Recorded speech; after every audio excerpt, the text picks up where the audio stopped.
My name is Jessie Walker. I'm a Global Programs Advisor with Rustic Pathways. Essentially, I'm a part of a team that helps families find the perfect fit program. I've been with Rustic for about 11 years now. I've run programs in about 10 different countries, and I'm formerly the director of our Tanzania program, so I know those programs really well, but I'm actually happy to answer questions about any and all of our programs. Today, we are focusing on our Latin America programs. If you have questions about those, I am joined today by our special guest, Harry Alvarez. I'll let him introduce himself. Hi, all. My name is Harry Alvarez. I've been working for Rustic for about as long as Jessie, about 11 years now. I've worked in our programs in Costa Rica, Panama, and I'm the director of programs in the Dominican Republic and Cuba right now. So I'd love to, any questions you have about any of those programs, I'm pretty knowledgeable about all of them. Awesome. Thanks, Harry. Today during this webinar, we're going to talk a little bit about Rustic Pathways. If you're brand new to our company, kind of what we do and who we are, I will mention our chaperone group flight deadline, which we have coming up right around the corner on April 14th. If you see there's a banner across the top of the website, there's actually a link you can click in to read more, but I'll talk a little bit about it on this webinar. The countries in Latin America where we operate, we'll talk a little bit about programs, some that are perfect for first-time travelers or more advanced travelers. We'll get into that. I will mention a little bit on how to enroll. I will actually go to the website and show you some helpful links and talk about the enrollment process. And then we'll have some time at the end of the session for questions and answers. If you have any questions during the presentation, if we are skipping over something that you'd like us to talk about, feel free to use the question and answer box at the bottom of your screen. Send those through and we will get to those at the question and answer session at the end here.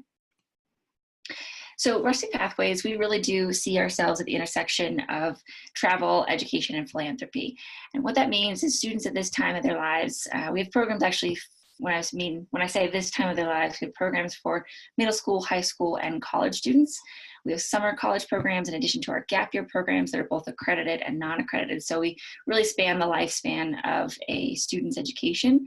And it's a really pivotal time in their lives when they're trying to decide who they want to be and how they want to walk out in the world. And we find this is an excellent opportunity for students to go abroad, meet students from around the world, interact with local communities, and learn about the global and develop a global perspective. And so this is where we want to kind of exist in that sphere and help students on that journey. We've been around for about 37 years now. We have programs in about 20 different countries and several within Latin America, which is our focus today. I did say I was going to mention the deadline that we have coming up. It's April 14th, and that is the last day that we can guarantee we have seats on all of our group flights. Now, what does that mean? We do require that students who are traveling with us from the United States are on our group flights, and those group flights depart from hub airports depending on the destination. It could be Los Angeles, Houston, Miami, Newark, or JFK. And for Latin America, that typically means either Newark or Houston for Costa Rica, or Miami for Cuba, Peru, and Dominican Republic. So you'll make your own arrangements if you're coming from the US to one of those hub airports, and then we will arrange the international airfare. You'll fly with our chaperones, with the assistance of our airport coordinators. It's a really smooth flight travel process, especially if you're a first-time traveler. We try to make it as smooth as possible and give you as much information as we can to make that all a smooth travel day. If you're joining us from outside the United States, you'll be arranging your own airfare from your home country, and with the assistance of your personal travel advisor who's assigned to your account when you enroll, they will help you through that process. April 14th is the last day, like I said, that we have seats on all of our group flights. After that, it depends on the airline, the departure country, and the departure date that we will start to release those seats. Some of the airlines require that we've had reserved seats through the fall and into the spring, and then they start to require that we release those seats since we don't have students taking those seats. It doesn't mean, I want to be clear on this, it doesn't mean that you can't enroll after April 14th, especially if you are traveling later in June in through July and into early August. We probably still have seats for the next several weeks as we release those on a rolling basis. But we just know that up until that date, we definitely have seats on 100% of our group flights. After that is a case-by-case basis. So the best thing to do is just to get enrolled by then. You are guaranteed to get a spot on that flight. If you enroll after April 14th, then we'll have to go to the airline, see if we can get you a spot on that flight. And there are cases sometimes as we get into May and June that those flights unfortunately do sell out and we won't be able to get you to your program even if there's space in the program. So all that being said, it just is a good thing to get in before the 14th of April, coming up this weekend. So Where do we travel within Latin America? As Harry mentioned, we are in Cuba, Dominican Republic, Costa Rica, and Peru. And we have 29 different programs that really span the full range. And I want to have Harry talk a little bit about our history of our programs in Latin America in general. Yeah, so we started our programs for our first destination in Latin America was Costa Rica. And that's still our biggest operation in Central America. Costa Rica is just one of those beautiful places you can tour, and it has just this draw, like the Pura Vida draw. So it's definitely our most popular destination in Latin America. Then we started our programs in Peru. Our program in Peru spans a wide range of ecosystems and areas in Peru, from the Andes down to the Amazon and into the Sacred Valley. And then our newest destinations in Latin America are Dominican Republic and Cuba. I personally started the programs in the Dominican Republic and Cuba. My family's from the Dominican Republic, and in 2012, after many years of pitching this idea to our higher ups, they let me open the Dominican Republic programs. And we spanned almost the entire island at this point. And in 2015, with the kind of loosening of abilities for U.S. citizens to travel to Cuba, we launched the Cuba operations. We are completely authorized to run trips to Cuba through a people-to-people group travel. So we have all authorizations from OFAC and the State Department, and all our trips are completely above board. So those are our two newest destinations in Latin America. And within those programs, we have programs where you can do 1 week of a travel itinerary or a service program, to longer periods of time doing service or adventure programs, or language-based programs.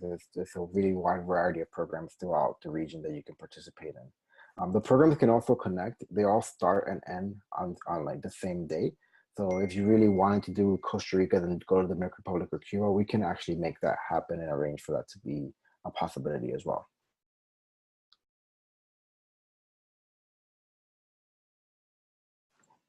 Anything else, Jessie? Yeah. No, I've muted myself and I was having trouble unmuting myself. So yeah, that's a great point. All of our programs, as Harry mentioned, are specifically designed to connect. And this is actually globally, not just within Latin America, but within any given country. They begin and end on the same day, in the same city, and then interregionally, they begin and end on the same day. So it's easy to connect typically. There are some exceptions to that, especially if you're speaking interregional or extra regionally. So if you're trying to connect Africa to another region of the world, that can be a really difficult challenge. Oftentimes you'll have to return to the United States first. And there can be a couple tricky combinations, but otherwise it's really common if students are going to travel and they would like to travel for 4 to 6 weeks to add an additional country, and we can help arrange that. We'll coordinate the airfare and make sure that they get safely from one place to another. Harry, as you mentioned, we have a full range of programs, and because you can combine trips, it's kind of fun for students to sort of build and mix and match an itinerary that perfectly fits their interests. But if this is their first time traveling with Rustic Pathways, or at least first time without their parents, what are some great programs for first-time travelers within Latin America? Yeah, for sure. I mean, I think Latin America in general is a great region for first-time travelers because it's so close to home, and I think it's a really familiar region for parents. But specifically within our operations, for example, in Costa Rica and the Dominican Republic, we have two very entry-level, very basic community service programs. In Costa Rica would be the Intro to Community Service Program, where students stay are at our volcanoes and rainforest service base, and they're kind of like in a it feels very much like a summer camp environment. There's a pool, there's two houses, a girl's house and a boy's house, a soccer field, and from that base they go into different communities in the Fortuna area near the Arenal volcano to participate in community service projects ranging from, educational exchange of local students to some other construction-based projects. Similarly, in the Dominican Republic, we have our Mountain Air and Village Service Program. It's another 1-week program where students are, again, in a comfortable base. There's a pool, kind of like a summer camp environment as well. And students then go into the community to specifically work on the construction of aqueducts for communities that don't have running water. And then they'll also get to go to the beach for a weekend. And those are two very entry-level programs. The accommodations aren't too rustic. They're very comfortable places. Things will look a little bit more like home. So it's a really good way to like start your first time travel experience abroad. Awesome. And would you have advice for students who are trying to choose between countries in Latin America? Kind of what sets apart each country? Yeah, I think so. I would say like between the coast, for example, between Costa Rica and the Dominican Republic, there's no place like Costa Rica if you want to really like see nature and get that full ecotourism experience. The reality is that just by stepping into Costa Rica, you step into the rainforest and there's just like monkeys and sloths and just like it's all around you in that pura vida. So that's very much Costa Rica. It's just like a nature's paradise. In the Dominican Republic, our focus has been more on very strong, heavy community service projects. So students can expect programs that are more like labor intensive or more focused on an issue. You'll still see all the fun and have all that fun and go to the beach and go to the rainforest, but Costa Rica have a lot more of that just because of the nature of the country. Then Peru, I would say, is more again also very outdoors oriented, and a bit more in depth. You're going to be a bit more in a bit more rustic environment. It might be for like a more advanced student.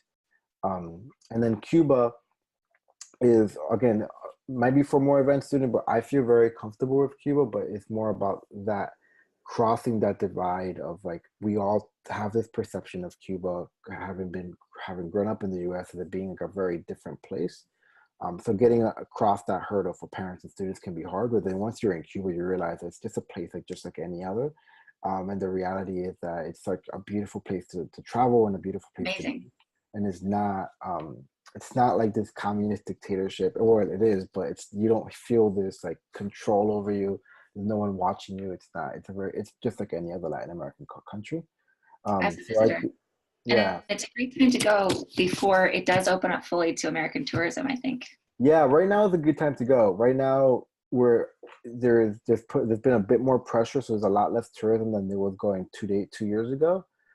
So there is a lot less crowds. There was a huge issue 2 years ago when it really opened up with all the cruise ships coming down. It just felt very crowded, and that's going to happen again in a couple of years. But right now we're like in a lull, so you really can and kind of have it to yourself, and especially over the summer when it's like less tourists there in general. And we really get a good glimpse, and especially now things are changing fast. When we started running program in Cuba in 2015, you literally had to go to one of like five Wi-Fi spots in Havana, and now there's Wi-Fi in every park, and there's actually 3G networks that work as of like 2 months ago, which is just mind-boggling. Wow. If you've ever gone to Cuba, so things are changing rapidly, and the influence from abroad is going to influence it more and more. So definitely a good play time to go and see it before it kind of changes completely and becomes another Caribbean destination that's just like any other, you know. Yeah, and another quick note on first-time travelers in DR and Costa Rica, we have 1 week options. So if you did want to, if you're a 14-year-old and you want to kind of get your feet wet and you don't want to go away for too long, you can actually choose a program for 1 week, both in Costa Rica and DR. In Peru and Cuba, all those two countries are 2 weeks long at least. So that's something to kind of keep in mind. And I would just make another quick note with Peru. We do have, if you're looking for kind of an off the beaten path, mountain climbing, mountaineering, hiking program, we have some incredible options within Peru. So that's something to also keep in mind. Whereas we have service in all four of those countries. And Harry, if you wouldn't mind speaking a little bit about some of the service opportunities that we have in Latin America. Yeah, so I'll speak first of the Dominican Republic. So in the Dominican Republic, we have um, a wide variety of service projects you can work on. Everything from we work in the Bate communities where we're building houses, latrines, and cementing floors for families mostly of Haitian descent who have historically been cutting sugarcane in the Dominican Republic and have been subjected to some of the lowest standards of living in the country. And even more recently, they've had to face even more hardships due to the changing of Dominican immigration laws, um, it making birthright citizenship not a thing anymore, and then also making that retroactive. So there's a lot of people who find themselves in a state of limbo. So we're working specifically with those populations, helping increase their standard of living. And then in the mountains of the Dominican Republic, we're working mostly on water access. So one, providing running water for communities that don't have running water. Not to be mistaken with drinking water, but just like having running water to like cook with, to wash with in your house, instead of having to walk to a well or walk to a river to collect water every morning. Then, what happens to that water when it gets used? It goes back into the watershed. So we're also building black water treatment systems that will treat that water as it comes out of your house and get rid of over 90% of the contaminants before it goes back into the watershed, kind of closing that loop.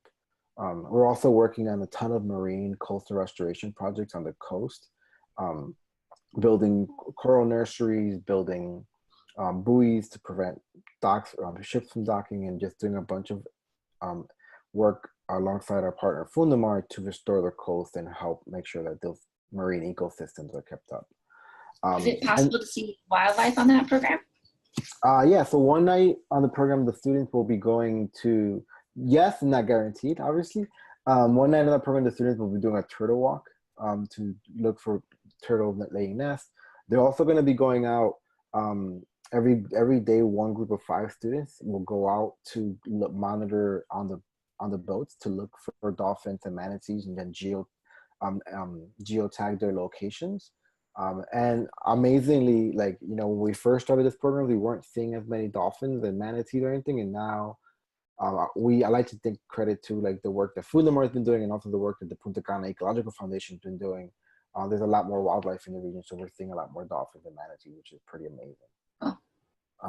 And then similarly in Costa Rica, we also have turtle conservation programs where students can go and monitor turtles kind of like of their entire program. And I know, having experienced the program in Punta Mala, down in Costa Rica on the turtle conservation program, though they get tons of turtle there like throughout the season. And obviously, like in the beginning of the season, the students will be working more on like making the hatcheries, and there'll be less turtle. But like as you go into July, you'll definitely see more turtles, and they'll be coming to it. Yeah, and something to consider when you are looking at service programs within Latin America. Again, we have a wide range at Rustic Pathways. We do specialize in about 5 different types of service, and that can be anywhere from animal conservation, environmental conservation, working with kids in education and adults in education, and public health, and then also infrastructure and development projects where you're getting your hands dirty and actually building something for a community in need. And then some programs actually have a variety of all of the above. So within that, you could have a super service focused program where you're working on one project, something like Sacred Valley Service. You're in Peru. You're going to spend the majority of your time in one community working on one project, and you really get to see the progression of that project and also get a lot of interaction with the same people in a community and get to know what life is like for those people.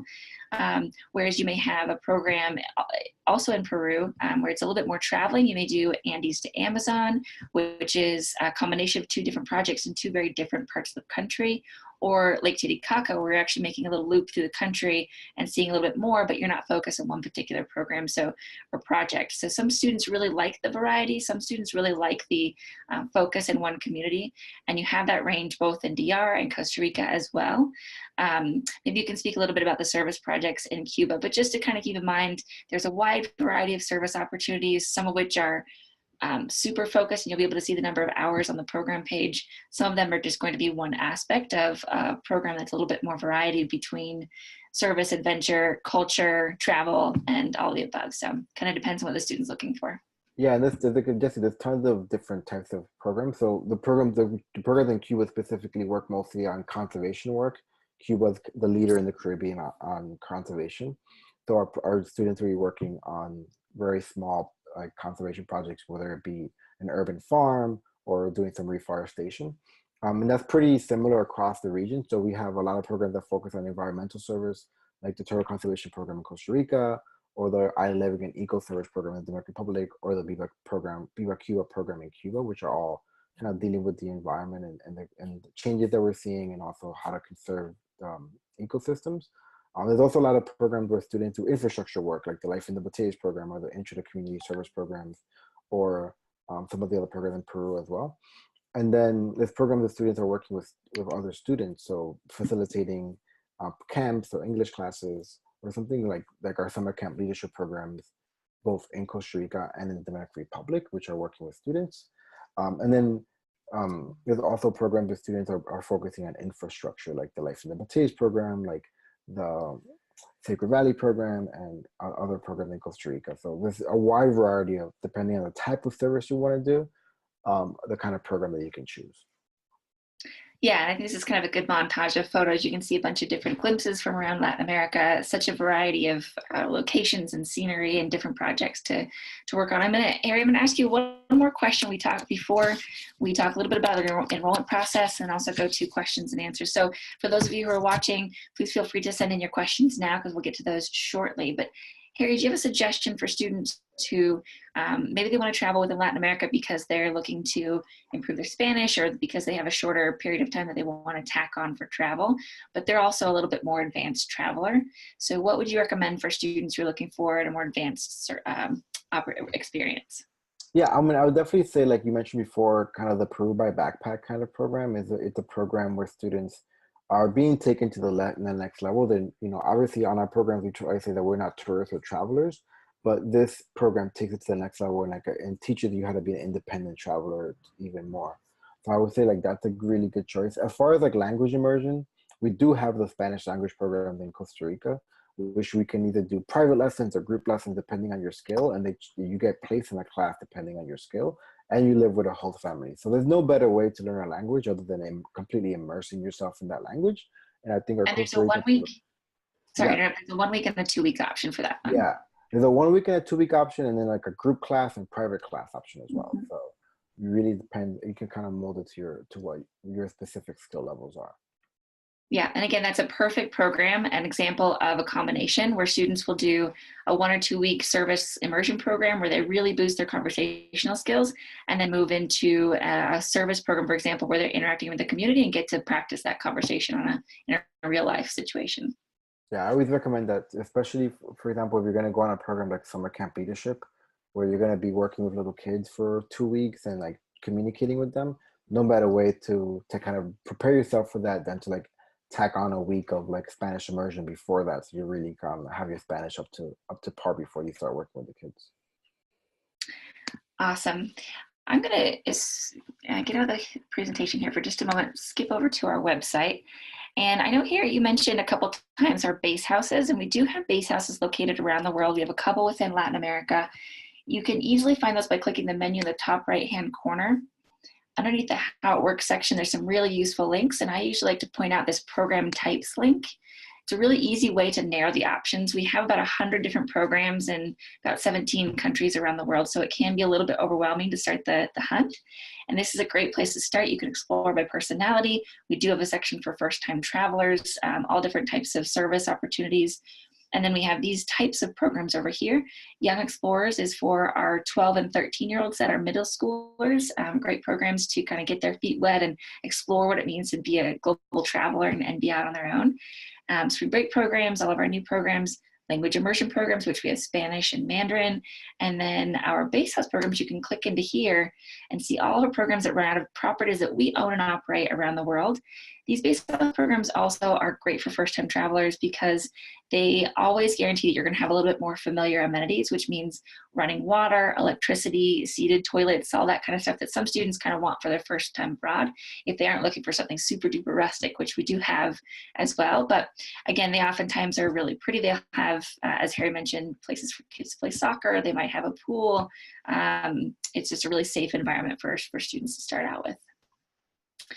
If you are ready to enroll, once you've kind of made your decision, and feel free, as I said, to send in questions here. If you think of it after this presentation, or if you're watching this as a recording, feel free to give my team a call. There's a place on the Contact Us page here, menu, Contact Us. Right here on the top of that page, you can actually request, you can access our team calendar and schedule a call at your convenience, which is kind of nice. Or you can chat with us. There's a bunch of different ways to reach us. Once you have all your questions answered and you're ready to enroll, click here, the Enroll Now button. And it'll take you to the application. It's a pretty straightforward application process. Usually takes a couple days to process your application, after which you're paired with one of our personal travel advisors, who's a person specifically there to answer all your questions leading up to the departure. They'll help you with your forms and flights and all that jazz as well. And I did want to show you one more feature that we have relatively new on our website that will be available for a little bit longer if you click into any program. So let's go into Dominican Republic and choose a program like Marine Life and Coastal Restoration Harry was talking about earlier. Also, this Public Health in the Caribbean program is a program that we offer where students can be certified in wilderness first aid. We're one of the only companies that offers this for students under the age of 18, which is kind of a cool both life skill to have and something that goes great on a resume. So if you're looking to get into the medical field, that's a great program to consider. And then right here, I just wanted to point out that if a program has more than one spot left, so if it's not sold out and if it has only one spot, this won't be available. Or if it's sold out and it's one spot. If it has more than one spot available, like this one has 2 spots left, you can actually save your spot. I just want to quickly explain what that means. If you're ready to enroll, skip this entirely. Just go ahead and click the enroll button. If you'd like to save your spot, maybe you're at work and you can't complete the application, or you're running errands and you want to make sure that you get that spot, you can do that. It gives you 72 hours. It will send you a special link via email to go ahead and enroll using that spot. So that's one process you can use, but skip it if you're ready to enroll. I would just go ahead and snag that spot, especially this time of year. We do have a lot of programs that are either sold out or nearing capacity. And with that, I'm going to go to some questions and answers. So we've got one coming in here. Oh, actually, before I do that, I do want to just point out that we really appreciate you guys joining us. It really helps us answer all your questions and hopefully gets you ready to make a decision. So we do want to offer you 10% off. This is good for usually about 3 days, today through Sunday, so 4 days. Sunday at midnight Pacific, usually you can use this code. Just go ahead and find the little section where you can use your referral code. It'll be RP2Web. I recommend just taking a quick screenshot of this right now so you can use that later on, but that's good for the next couple of days. So when you're ready to enroll, you can use that, get 10% off your program. And now we've got time for questions and answers. So I've got one here. Let's see. Harry, I'll let you answer this. Can you tell us about the supervision for a 2-week program in Costa Rica? Really, it's going to be the same answer for any of our programs in Latin America. Yeah, for sure. So on all of our programs, we guarantee direct supervision throughout the entire trip. We rarely ever do indirect supervision. The only time our students won't be with our staff would be maybe we're at a market and we're like within eyesight, we let them walk in that market. But aside from that, they'll be with our staff. We usually keep a 7-to-1 ratio. So there'll usually be about 3 staff for a group of about 16. I think that's the capacity on the Costa Rican Adventure program. And as far as distributing medication, we don't administer medication to students or hold on to it for them. We can provide reminders, usually every morning and every evening, to students in general, just like, hey, remember to take any medications.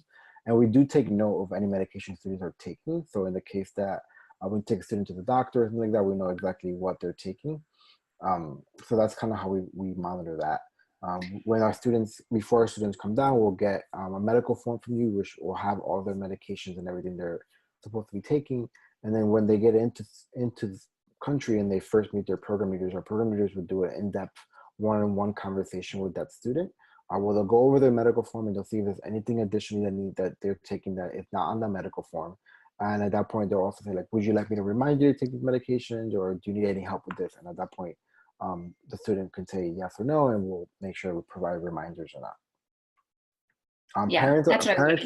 Parents also sometimes will give us a call beforehand or tell their PTA, like, hey, I really would like Johnny to get a reminder. The PTA can add that to the record, and our staff will see that one on the student's record as well. Yeah, and your PTA is that travel advisor that I mentioned, the personal travel advisor. And I just wanted to reiterate that every single student will sit down one-on-one with our program leaders to go over the schedule, the medical forms, everything, make sure everybody's on the same page. And again, if they need help or a reminder, that's totally fine. We do ask students are self-medicated. But supervision, from the point that your student is meeting us at the hub airport, if you're coming from the US, until they return, they will always be with our staff. There are some companies that do allow students, go ahead and have 2 hours in town, we'll meet you back at the spot. And that is not something that we operate by. So as Harry mentioned, we have a policy of no more than 7 students per staff member. Always at least 1 male and 1 female. We try to have a combination of local and non-local whenever possible. And the average ratio is usually about 5 or 6 students per staff member, just to kind of give you some general answers about all of our programs worldwide. And we have hit the half-hour mark. I don't see any other questions coming in. So if you do have a burning question, you haven't typed it in, I'll give you another couple seconds. But otherwise, I just want to thank everybody for joining us today. This will be recorded if you have friends that didn't see this go through. And also give us a call at any time. We can help you through that process. And thanks again for joining us. Thanks, Harry. Thank you, Jessie.